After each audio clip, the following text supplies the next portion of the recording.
Salut, c'est Trado, content de vous retrouver pour la mise à jour de la matrice de scalping sur euro-dollar, France 40, Allemagne 30, US 30. On commence par les précautions d'usage.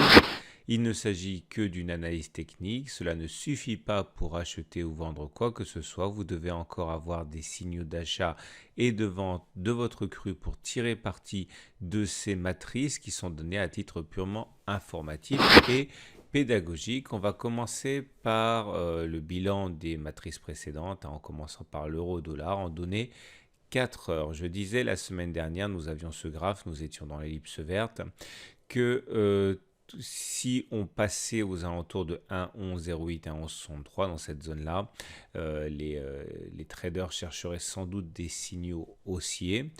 Et jusqu'au 1,1263, 1,1215 où il chercherait plutôt des signaux baissiers.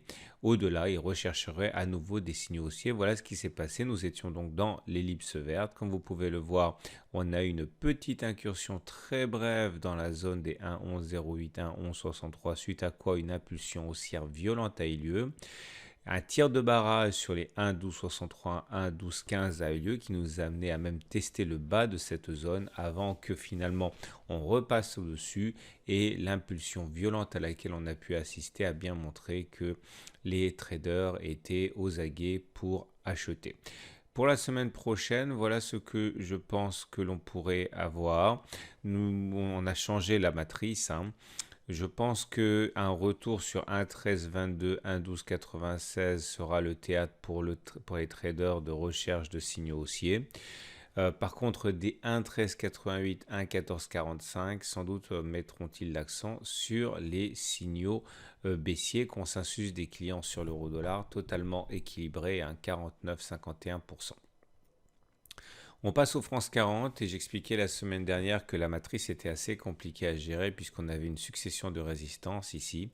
On était dans l'ellipse verte et je considérais que seul un passage au-dessus des 5264 pourrait inciter les traders à chercher des signaux haussiers. Voilà ce qui s'est passé. On était dans l'ellipse verte. Comme vous pouvez le voir, on a passé assez difficilement cette zone, mais une fois qu'on l'a eu passé, l'impulsion a été assez violente. On a même eu l'occasion de voir deux retours sur cette zone des 5244, 5264 qui ont été mis à profit par les traders pour acheter. Pour la semaine prochaine, c'est encore un petit peu compliqué, hein. On a des rugosités de prix à 5392, 5356, 5268, mais globalement, je pense qu'un détour du côté des 5451, 5437 incitera les traders à chercher des signaux baissiers. Par contre, au-delà, ils chercheront des signaux haussiers.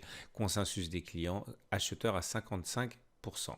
L'Allemagne 30 à présent, la semaine dernière on était dans l'ellipse verte donc, et je considérais qu'au-dessus des 11 840, 11 809 on chercherait sans doute des signaux haussiers. Dans cette zone on chercherait essentiellement des signaux baissiers. Voilà ce qui s'est passé. Après un petit accès de faiblesse, les cours sont remontés et ont cassé la zone sans que véritablement de signal baissier ne soit apparu. Et à partir de là, les haussiers s'en sont donnés à cœur joie en rachetant systématiquement les contacts avec la M20. Pour la semaine prochaine, je pense que nous sommes dans une situation où les 11 840, 11 809 devraient inciter les traders à chercher des signaux haussiers. Les 12 312, 12 218 devraient normalement inciter les traders à chercher des signaux baissiers. Consensus des clients légèrement vendeurs à 53%. On termine avec l'US 30. Voilà ce que je vous proposais la semaine dernière.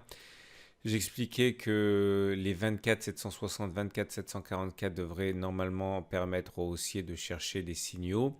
Et par contre, les 24 954, 24 194 inciteraient les traders à chercher des signaux baissiers. Par contre, au-dessus, à nouveau, des signaux haussiers seraient privilégiés. Voilà ce qui s'est passé.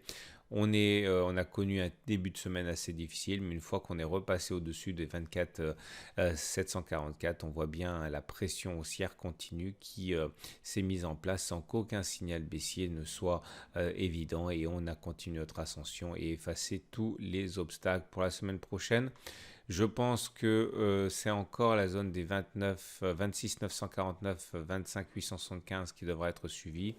Tant qu'on reste à l'intérieur, on cherchera sans doute les signaux haussiers. En dessous, par contre, les traders devraient normalement chercher les signaux baissiers. Niveau de rugosité à 26 054, 26 239, niveau auquel des cours, aux alentours desquels les cours vont sans doute tergiverser. Consensus des clients, vendeurs à 67%. Voilà ce qu'on pouvait dire. Je vous souhaite une excellente semaine. Je vous dis à la semaine prochaine pour le bilan et la mise à jour des matrices de trading et de scalping court terme.